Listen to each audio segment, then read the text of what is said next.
qu'un seul nom qui sauve, qui guérit toutes les maladies.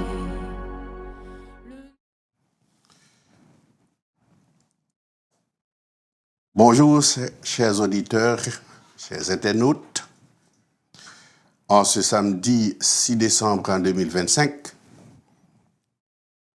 je suis encore à l'émission La Voix du Serviteur pour vous communiquer la réflexion sur la parole de Dieu.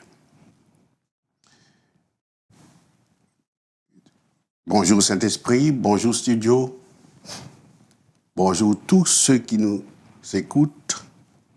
Là où vous êtes, Dieu vous parle et que Dieu vous bénisse. J'ai la réflexion dans un texte biblique. C'est l'un des évangiles, Luc chapitre 2, versets 21 à 24. Je vais faire la lecture de ces versets. Le 8e jour, auquel l'enfant devait être circoncis, étant arrivé, on lui donna le nom de Jésus, nom qu'avait indiqué l'ange avant qu'il fût conçu dans le sein de sa mère.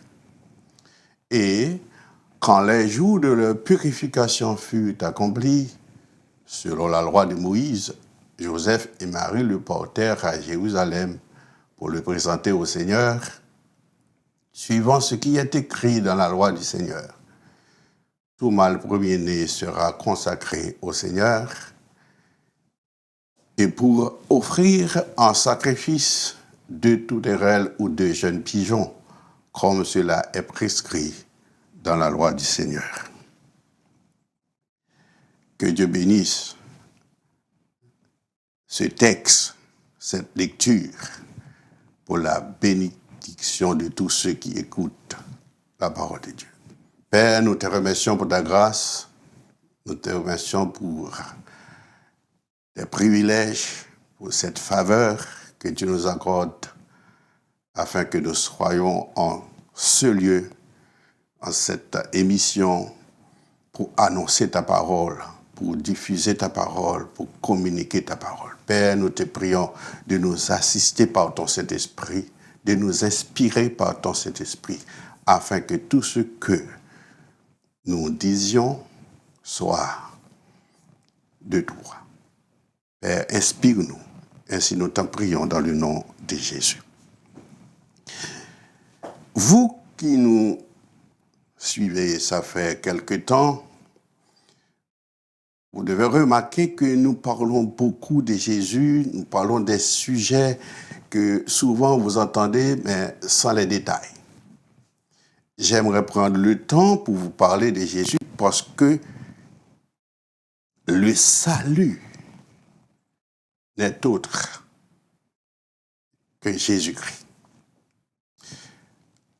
Personne ne peut trouver le salut nulle part qu'en Jésus.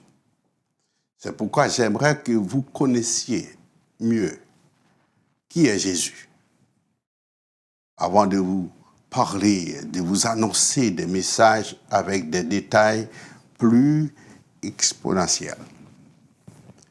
Essayez de prendre le temps pour comprendre un peu de ce que nous communiquons dans nos réflexions. Nous lisons ici le 8e jour auquel l'enfant devait être circoncis, c'est-à-dire Jésus-Christ, à sa naissance,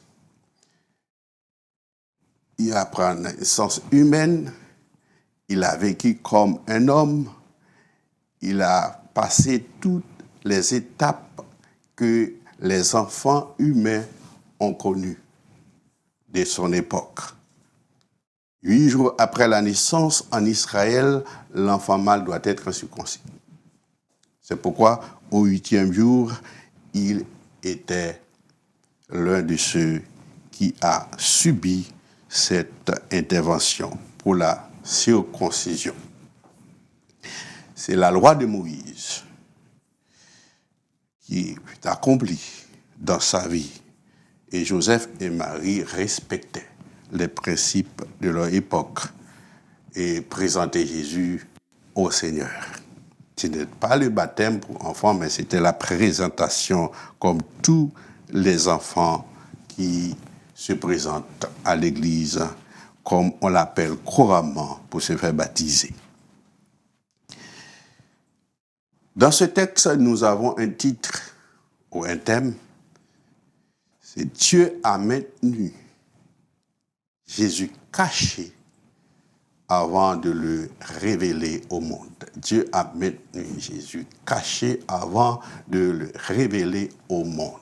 Nous avions parlé de Jésus qui est né, Jésus qui est Dieu, Jésus qui est la parole, Jésus qui est l'incarnation de Dieu. La parole a été faite chair. C'est pour vous mettre en connaissance, en relation avec Jésus-Christ qui est le sauveur de l'humanité. Mais la Bible parle de Jésus à certains niveaux.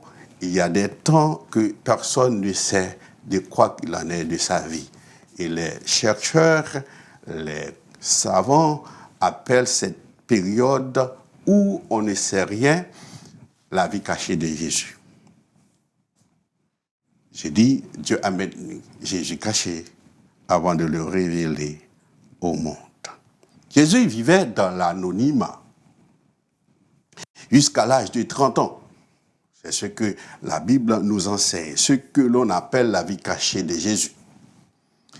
Les textes bibliques ne donnent pas des détails de manière précise concernant l'enfance de Jésus jusqu'à l'âge de 30 ans. Mais cet intervalle de vie privée ou de vie cachée peut être compris comme un temps de préparation et de développement personnel car il était Messie. Étant donné qu'il était né sous la loi, il y a des raisons qui pourraient exiger le respect de la coutume juive afin d'entendre la date butoir, l'âge de 30 ans, pour qu'il entrât dans la fonction sacerdotale. Puisqu'il est né homme, il faudrait qu'il ait du temps d'étudier les Saintes Écritures et sur des sujets d'ordre social, biblique et théologique. Jésus était le fils de Marie. Il avait besoin du temps pour être sous le droit de sa vie familiale. C'était une période qui aurait été marquée par son éducation, par sa profession de charpentier au sein de sa famille à Nazareth. Tous ces éléments importants de la vie humaine précédèrent le temps marqué de son ministère public. En outre, il y avait des raisons de conformité aux traditions juives. Les prêtres juifs ne pouvaient pas entrer dans la fonction lévitique avant l'âge de 30 ans. Comme le premier-né de la famille, il fallait qu'il assumât ses responsabilités familiales. C'est un élément inclusif de la tradition de l'époque. Il faudrait qu'il ait du temps de se préparer spirituellement et théologiquement avant de commencer son ministère public. Car Jésus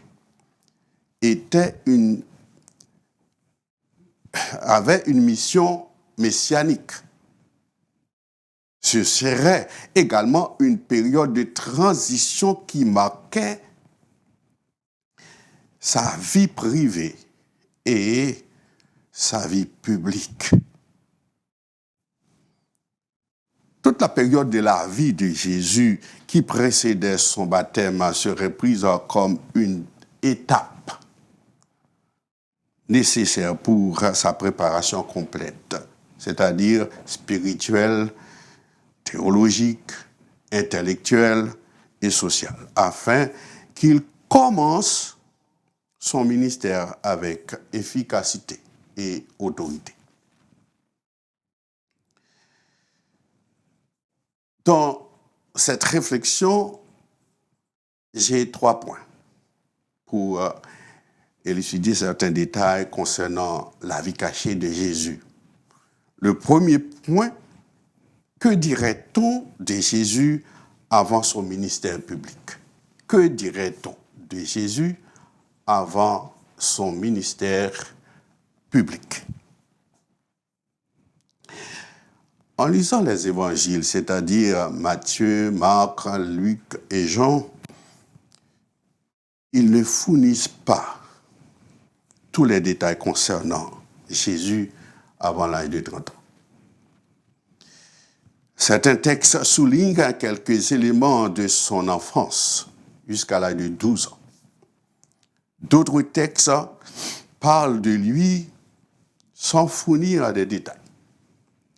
Dans les années qui précédaient son baptême, la vie de Jésus est marquée par sa naissance et son enfance à Bethléem et à Nazareth. Cette période est suivie de son adolescence et de sa vie adulte dans l'anonymat. Les évangiles nous disent qu'il a grandi comme un homme ordinaire. Il a passé du temps dans l'étude des Écritures, tout en conversant avec ses parents et ses camarades. Jésus-Christ, avant son baptême, sa vie a été celle d'un garçon ordinaire. Il a vécu principalement à Nazareth, en Galilée, où il a travaillé comme charpentier avec Joseph, son père. Il est possible qu'il grandisse tout en étudiant les Écritures, discutant et enseignant d'une façon informelle avec ses pairs. Cette vie discrète a été marquée par la piété, mais son identité et sa mission publique n'ont été révélées qu'à son baptême. Bref, bien qu'il naisse à Bethléem, il a grandi à Nazareth, en Galilée, d'où son enfance et son adolescence. À l'âge de 30 ans, il a commencé son ministère. En constatant ses œuvres, les gens de son époque font des déclarations qui étaient pour eux une occasion de chute. C'est en ce sens que les chrétiens ont généralement interprété la déclaration de Marc, chapitre 6, verset 3, en disant « N'est-ce pas le fils du charpentier, le fils de Marie, le frère de Jacques, de Jose, de Jude et de Simon? Et ses sœurs ne sont-elles pas ici parmi nous ?» Il était pour eux une occasion de chute. N'est-ce pas le fils du charpentier, en grec? Ous, outos, estin, hotekton. Cette indication mentionne que Jésus, avant l'âge de 30 ans, avait travaillé comme charpentier. À l'époque de Jésus, un charpentier jouait un rôle fondamental dans sa communauté. Un charpentier avait pour rôle de construire et de préparer des structures et des objets en bois. C'était un professionnel de très grande importance. Il travaillait également dans la construction des maisons et des tables, de la fabrication des meubles, d'outils agricoles comme des jougs et des charrues, et la fabrication de structures comme des charpentes pour la construction des bâtiments. Un charpentier à l'époque de Jésus, ce n'est pas un métier dérisoire comme aujourd'hui on pourrait dire un petit charpentier. Il avait une très grande importance parce qu'il travaillait dans des professions qui étaient très utiles pour la société. C'est ce que nous voyons au sujet de Jésus avant l'âge de 30 ans, où nous disons que, dans notre premier point, que dirait-on de Jésus avant son ministère public? Deuxième point, certains textes bibliques en parlent. Il y a des textes bibliques qui nous parlent de Jésus. C'est le deuxième point. Certains textes bibliques en parlent. En soulignant le texte Matthieu chapitre 2, versets 13 à 18, nous voyons quelque chose qui était arrivé lors de la naissance de Jésus. Lorsqu'il fut parti, il ici au pluriel représente les mages. En arrivant à Bethléem, Hérode, qui était roi, informé que les mages disaient il y a un roi qui vient de naître. Il voulait savoir qui est celui qui vient de naître avec le titre du roi. Il demandait aux mages de prendre des informations et de revenir à lui informer afin lui aussi il aille adorer cet enfant. Mais Dieu, dans son amour, dans son omniscience, qui connaît le cœur d'Hérode, révèle aux mages de ne pas retourner vers Hérode. Ils sont partis. C'est pourquoi il dit, lorsqu'il fut parti, voici, un ange du Seigneur apparut en songe à Joseph et dit, lève-toi, prends le petit enfant et sa mère, fuis en Égypte et restez-y jusqu'à ce que je te parle, car Hérode cherchera le petit enfant pour le faire périr. Joseph se leva, prit de nuit le petit enfant et sa mère et se retira en Égypte. Il y resta jusqu'à la mort d'Hérode, afin que s'accomplisse ce que le Seigneur avait annoncé par le prophète. J'ai appelé mon fils hors d'Égypte. Alors Hérode, voyant qu'il avait été joué par les mages, se mit dans une grande colère et envoya tuer tous les enfants de 2 ans et au-dessous qui étaient à Bethléem et dans tout son territoire, selon la date dont il était soigneusement enquis auprès des mages.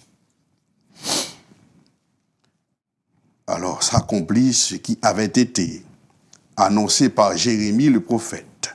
On a entendu des cris à Rama, des pleurs et de grandes lamentations. Rachel pleure ses enfants et n'a pas voulu être consolée parce qu'ils ne sont plus.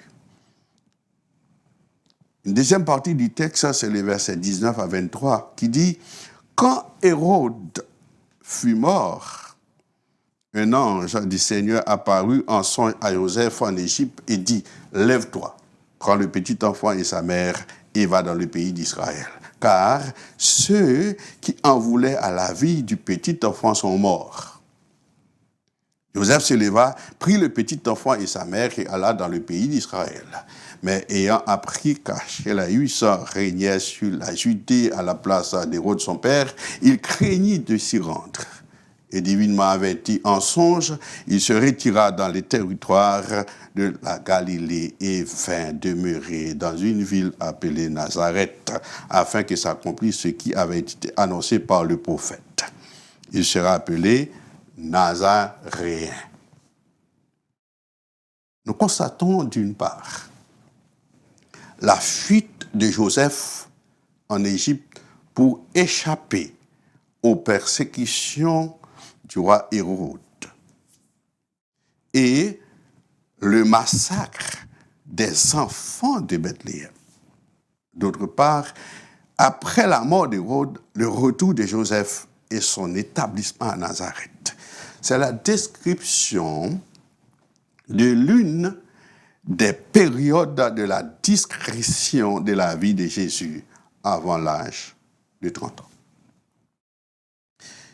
L'absence des détails fondamentaux sur la vie de Jésus avant ses 30 ans, les lecteurs bibliques et d'autres savants évangéliques l'appellent la vie cachée de Jésus. Certains textes se concentrent sur l'enfance de Jésus jusqu'à l'âge de 12 ans. C'est pourquoi le passage à l'âge adulte et le début de son ministère public marquent la période de sa maturité. En lisant Luc 2, versets 41 à 52, l'auteur décrit le voyage de Jésus à Jérusalem pour la fête de la Pâque à l'âge de 12 ans. C'est le dernier récit de son enfance et de son adolescence. Ce texte montre qu'il est retourné à ses parents, à Nazareth, et a obéi à ses parents. De plus, ce texte joue un rôle important car il marque la dernière mention de Jésus dans les évangiles jusqu'à sa vie publique. Ce sont des textes bibliques qui nous montrent où était Jésus avant son ministère public, la période, l'intervalle de temps qu'on appelle la vie cachée de Jésus. En Marc 1er, versets 14 à 15, l'auteur dit « Après que Jean eut été livré, Jésus alla dans la Galilée, prêchant l'évangile de Dieu. Il disait « Le temps est accompli et le royaume de Dieu est proche. Repentez-vous et croyez à la bonne nouvelle. » Ici, c'est la description du commencement du ministère de Jésus. Et en Jean 1, verset 14, et la parole a été faite chair. Et elle a habité parmi nous, pleine de grâce et de vérité. Et nous avons contemplé sa gloire. Une gloire comme la gloire du Fils unique venu du Père. Ces passages décrivent le début de son ministère public et marquant la fin de la période de sa vie discrète. Quant à Jean 1, verset 14, c'est la description de l'incarnation de Logos, c'est-à-dire la parole de Dieu qui s'est faite chair et a habité parmi les hommes, révélant la gloire, la grâce et la vérité de Dieu. De plus, le Fils de Dieu est devenu homme pour que les croyants ou les chrétiens puissent devenir enfants de Dieu. En tant qu'enfants de Dieu, ils contemplent la splendeur glorieuse de Dieu à travers son Fils tout en recevant la grâce et la vérité. Car la grâce et la vérité caractérisent la nature et le message de Jésus-Christ. Être enfant de Dieu, c'est-à-dire les croyants reçoivent une nouvelle marque d'identité et une nouvelle révélation avec Dieu, une nouvelle relation avec Dieu. En Actes des Apôtres, chapitre 1er, verset 21 à 22, le texte dit « Il faut donc parmi ceux qui nous ont accompagnés tout le temps que le Seigneur Jésus a vécu avec nous, depuis le baptême de Jean jusqu'au jour où il a été enlevé du milieu de nous, il en est un qui nous soit associé comme témoin de sa résurrection. Il est clair que ce passage ne décrit pas la vie de Jésus, mais il souligne que les apôtres sont à la recherche de quelqu'un qui a été témoin de sa vie publique, depuis le baptême de Jean jusqu'à son ascension. Ces deux versets ne parlent pas de la vie cachée de Jésus. Ils ont mis plutôt l'accent sur le manque d'information sur cette période. Jésus est né sous la loi. C'est pourquoi il respectait les principes de son temps. Or, Jésus a rempli les trois fonctions divines. Fonction sacerdotale, fonction prophétique et fonction royale. Les deux dernières fonctions exerçaient à tout âge. Mais quant à la fonction du sacerdoce, elle était soumise à des conditions d'âge strictes. Car Nombre 4, verset 47 dit: depuis l'âge de 30 ans et au-dessus jusqu'à l'âge de 50 ans, tous ceux qui étaient propres à exercer quelque fonction et à servir de porteurs dans la tente d'assignation. C'était très strict. C'est pourquoi, selon la loi de Moïse, le Christ a attendu l'âge de 30 ans. Que les prêtres de l'Ancien Testament ont commencé leur fonction sacerdotale. Comme les prêtres exerçaient le ministère terrestre de service et de sacrifice, Jésus exerçait également son ministère terrestre. Le troisième point que nous avons pour donner les détails de la vie cachée de Jésus, c'est pourquoi Jésus a-t-il besoin d'être baptisé? Pourquoi Jésus a-t-il besoin d'être baptisé? Le troisième point. En ce qui a trait à l'identité de Jésus, elle s'est révélée le jour de son baptême. C'est son baptême par Jean-Baptiste dans le Jourdain que sa véritable identité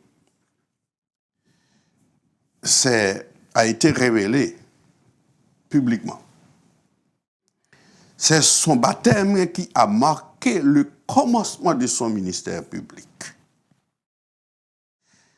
Jésus est alors âgé de 30 ans. Jésus est Dieu. La Bible est claire concernant sa divinité. Le baptême de Jean est titré « baptême de repentance ». Pourquoi est-il nécessaire de se faire baptiser? De ce point de vue, Jésus a été baptisé pour donner l'exemple de l'obéissance à Dieu. Jésus n'a pas été baptisé pour sa repentance, ni pour sa conversion, parce qu'il était sans péché. Jésus a attendu l'âge de 30 ans avant le début de son ministère. Il avait l'âge de 30 ans lorsqu'il fut baptisé. Pourquoi? C'est parce qu'à cette époque, une personne était importante et suffisamment mature pour prendre la décision de consacrer sa vie. C'est ainsi que son ministère public commence. Il ne le commence pas après qu'il ne passe pas devant Jean-Baptiste pour recevoir son baptême dans le Jourdain. Toute la discrétion de la vie de Jésus constitue la période de la croissance et de la préparation afin qu'il soit mature pour annoncer le message de l'amour de Dieu. Le baptême de Jean-Baptiste était symbolique. Par définition, il signifiait un acte de repentance, ce qui veut dire un changement d'attitude et une volonté de renoncer au péché pour suivre les voies de Dieu. Mais Avant le baptême, Jésus était Dieu. Pourquoi était-il baptisé? Jésus était parfait. Sa vie était parfaite. Alors celle-ci nous montre comment nous devons vivre afin de pouvoir retourner en la présence de Dieu après cette vie terrestre. Bien que Jésus-Christ n'ait aucun péché à se faire pardonner, il a choisi de se faire baptiser afin de nous donner l'exemple parfait à suivre. Alors Matthieu 3, versets 13 à 15 dit, « Alors Jésus vint de la Galilée au Jourdain vers Jean pour être baptisé par lui. Mais Jean s'y opposait en disant, « C'est moi qui ai besoin d'être baptisé par toi, et tu viens à moi. » Jésus lui répondit, « Laisse faire maintenant, car il est convenable que nous accomplissions ainsi tout ce qui est juste. » Et Jean ne lui résista plus. Le baptême de Jésus est pour nous, qui sommes chrétiens, qui sommes croyants, qui sommes serviteurs de Dieu, une grâce. Étant la plénitude de notre humanité, Jésus, en recevant le baptême de Jean, n'a fait que prouver et confirmer un rite. Jésus-Christ a transformé ce rite en consumant en lui l'imparfait par le parfait. Puisque Jésus a reçu le baptême de Jean, il en fait aux chrétiens un don. Par son baptême, Jésus nous fait participer au mystère pascal de sa mort et de sa résurrection. Jésus lui-même est la parole, mais il croit en la parole de son Père. Parce que le Père dit, « Tu es mon fils ». C'est la parole de vie qui investit Jésus solennellement afin qu'il remplisse sa mission de Messie. Nous voyons que quelques détails qui nous montrent que Jésus était là. La Bible est claire concernant de l'existence de Jésus durant le temps qu'on ne sait rien de sa vie avant son ministère public. Pour conclure notre réflexion, en ce qui a trait à la vie discrète de Jésus, selon les Saintes Écritures, il a passé la majeure partie de sa jeunesse et le début de son âge adulte à mener une vie normale. Il a consacré du temps à l'étude des Écritures et à discuter sans doute avec ses contemporains. C'était le début de sa vie publique et un moment de transformation. Au cours de cette cérémonie, c'est-à-dire le baptême, il y a l'évidence de l'approbation de Dieu. Après le baptême de Jésus, le ciel s'est ouvert et le Saint-Esprit est descendu sur lui, suivi de la voix de Dieu le Père, confirmant, celui-ci est mon Fils bien-aimé, en qui j'ai mis toute mon affection. Le baptême est un acte symbolique. Bien que Jean-Baptiste ait prêché un baptême de repentance, Jésus a été baptisé pour montrer l'exemple, en se mettant à la place des croyants et en épousant leurs conditions. Car avant le baptême, Jésus était Dieu. Il n'a pas besoin de se repentir. D'après la Bible, Jésus était encore humain jusqu'à son baptême. Dans le Jourdain par Jean-Baptiste, en conclusion à cette cérémonie, l'Esprit de Dieu descendit du ciel, sous la forme d'une colombe, et une voix venue du ciel, en déclarant « Tu es mon Fils bien-aimé. En toi, j'ai mis toute mon affection. » Marc 1, verset 9 à 11.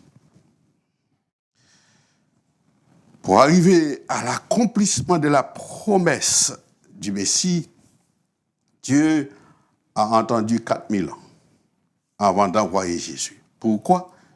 Dieu est omniscient. Il sonde le cœur de l'homme.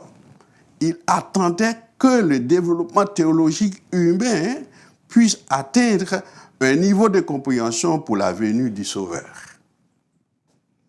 Il fallait que certains hommes aient un niveau de compréhension à l'égard de Jésus.